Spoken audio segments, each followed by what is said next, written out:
সংসারে সবসময় অশান্তি থাকলে কোরআনের একটি আয়াতের আমল করুন, আল্লাহ পাক রব্বুল আলামিন সংসারে শান্তি দান করবেন, ওই সংসারে কোনো অশান্তি থাকবে না। পবিত্র কোরআনুল কারীমের ভিতরে আল্লাহ পাক রব্বুল আলামিন কিন্তু সব কিছু দিয়ে দিয়েছেন। আল্লাহ পাক রব্বুল আলামিন নিজেই বলে দিয়েছেন 15 নম্বর পারার 9 নম্বর পৃষ্ঠার 2 নম্বর লাইন, সূরা বানী ইসরাঈলের 82 নম্বর আয়াতে আল্লাহ বলছেন, ওয়ানুনাজ্জিলু মিনাল কোরআনি মা হুয়া শিফাউন ওয়া রাহমাতুল লিল মুমিনিন। এই কোরআন হচ্ছে মুমিনদের জন্য রহমত, কোরআন হচ্ছে মুমিনদের জন্য শেফা। সুতরাং এই কোরআনের একটি আয়াতের আমল যদি আপনি করতে পারেন, অবশ্যই আপনি ফলাফল পাবেন ইনশাআল্লাহ। বর্তমানে বিগেস্ট প্রবলেম হচ্ছে আমাদের এই সমাজের ভিতরে স্বামী স্ত্রীর ভিতরে ঝগড়া, একজন আরেকজনকে দেখতে পারে না, সন্তান কথা শোনে না, সংসারের ভিতরে অশান্তি, ঘরে ঢুকলে আর কিচ্ছু ভালো লাগে না, কোথাও মন বসে না, সংসারে যদি ঝামেলা থাকে। এজন্য এই সংসারের ঝামেলা দূর করার জন্য অবশ্যই ঘরের ভিতরে নামাজ পড়তে হবে। নামাজ ছাড়া কোনো কোরআনের আমলে কাজ হবে না।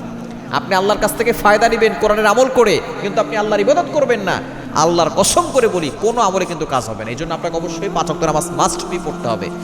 যেই ঘরের ভিতরে নামাজ থাকে না, ওই ঘরের ভিতরে শয়তান বাসা বাঁধে এবং আস্তে আস্তে করে ঘরের ভিতর থেকে বিভিন্ন ধরনের সমস্যা তৈরি করে, স্বামী স্ত্রীর ভিতরে ঝগড়া লাগিয়ে দেয়।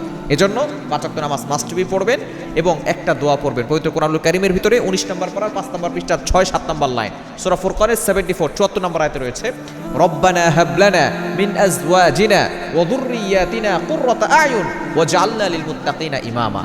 এই ছোট্ট দোয়াটা আপনি 5 ওয়াক্ত নামাজের পরে 3 বার করে পড়ে আল্লাহর কাছে দোয়া করবেন, আল্লাহ আমার সন্তানকে তুমি ভালো করে দাও, আল্লাহ আমার স্ত্রীকে ভালো করে দাও, স্ত্রী বলবে আল্লাহ আমার স্বামীকে ভালো করে দাও, চক্ষু শীতলকারী স্বামী দান করো, চক্ষু শীতলকারী সন্তান দান করো।